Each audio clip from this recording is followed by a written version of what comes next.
এ বিষয়ে আরো খবর জানাতে নিউজরুম থেকে যুক্ত হচ্ছেন আমাদের সহকর্মী নিউজ 24 এর ডিসিএনই ইউনুস রাজু।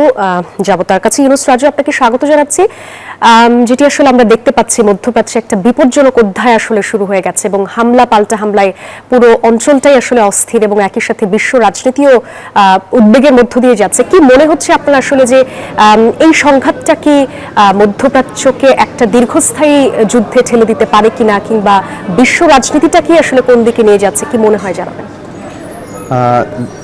সাদিয়া, আমি সবগুলো বিষয়ে বিস্তারিত বলবার আগেই একটু সবশেষ তথ্য জানিয়ে রাখি। তেহরান বিশ্ববিদ্যালয়ে কিছুক্ষণের মধ্যে, আমরা যতটুকু জেনেছি বিশ্ব গণমাধ্যমগুলোর মাধ্যমে, যে তেহরান বিশ্ববিদ্যালয়ে কিছুক্ষণের মধ্যে ইরানের সর্বোচ্চ ধর্মীয় নেতা আয়াতুল্লাহ আলী খামেনি প্রয়াত, তার জানাজা অনুষ্ঠিত হবার কথা রয়েছে। সেখানে তার যে গত শনিবার সকালে যে মার্কিন এবং ইসরায়েলি যৌথ হামলায় যে তিনি নিহত হয়েছেন বলে যে তথ্যটি নিশ্চিত করা হয়েছে, এবং ইরানি রাষ্ট্রীয় টেলিভিশন থেকেও জানানো হয়েছে যে আয়াতুল্লাহ আলী খামেনি নিহত হয়েছেন সেই হামলায়, এবং তার মরদেহ সেখানে তেহরান বিশ্ববিদ্যালয়ে নিয়ে নেওয়া হচ্ছে। সেখানে জড়ো হবার কথা রয়েছে তার সমর্থকদের।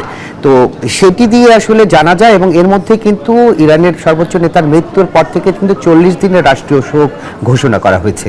আরেকটি বিষয় বলে রাখি যে এর মধ্যে দিয়ে ইরান শুধু যে তার সর্বোচ্চ নেতাকে হারিয়েছে তা নয়, এবং তার প্রতিবাদে কিন্তু তারা খুব এক ধরনের ফুঁসছে। তারা কিন্তু মানে এর মধ্যে তারা কিন্তু পাল্টা হামলাও চালাচ্ছে। এর মধ্যে আমরা যতটুকু জানতে পেরেছি, তেল আবিবে তাদের লক্ষ্যবস্তুতে নিক্ষেপ করে তেল আবিবের বিভিন্ন সামরিক স্থাপনায় তারা ক্ষেপণাস্ত্র হামলা চালিয়েছে। এর মধ্যে ইসরায়েলের প্রতিরক্ষা মন্ত্রী নিহত হয়েছে বলে ইরানের সংবাদ মাধ্যম ফার্স জানিয়েছে।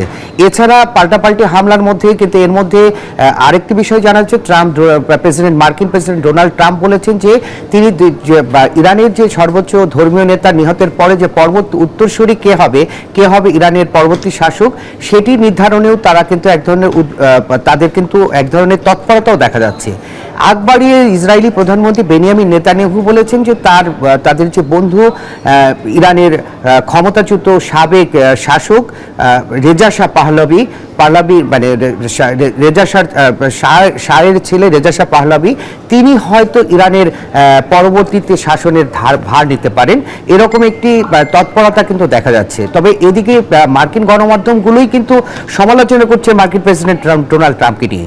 তারা বলছেন যে ডোনাল্ড ট্রাম্পের এই যে ইরানের যে আক্রমণ, আয়াতুল্লাহ খামেনিকে হত্যার যে মিশন, সেটি এক ধরনের যুক্তরাষ্ট্রের জন্য ভুল সিদ্ধান্ত ছিল, মার্কিন বেশ কয়েকটি গণমাধ্যম বলছে। কিন্তু এর মধ্য থেকে কিন্তু ইরানের বিভিন্ন গণমাধ্যম কিন্তু বন্ধু শত্রু এগুলো নিয়ে নানা ধরনের তথ্য প্রচার করছে। বিশেষ করে ইফসা নিউজ বলছে যে ইরানের যে খামেনিকে নিয়ে একটি পাশাপাশি তার দুজন বন্ধুর ছবি, চীনা প্রেসিডেন্ট শি জিনপিং এবং রুশ প্রেসিডেন্ট ভ্লাদিমির পুতিন, দুজনের ছবির পাশে আয়াতুল্লাহ খামেনির ছবিকে রেখে তারা বলছে যে বন্ধু চিনতে ভুল করেছিলেন আয়াতুল্লাহ খামেনি, এবং তার বন্ধুরা তার পাশে দাঁড়াননি, কিন্তু তার পাশে কিন্তু রেজা শাহ পাহলভির পাশে কিন্তু দাঁড়িয়েছে তার বন্ধু ডোনাল্ড ট্রাম্প। এরকম নানা ধরনের তথ্য রয়েছে। আরেকটি জিনিস বলে রাখি যে এর মধ্যে যে ইরানের মানে যে শাসক পরিবর্তনের যে তৎপরতা চলছে, সেটিও এক ধরনের চলছে, কিন্তু তারা আন্দোলনের বিক্ষোভের ডাকও রয়েছে, এবং দেশে দেশে কিন্তু বিভিন্ন জায়গায়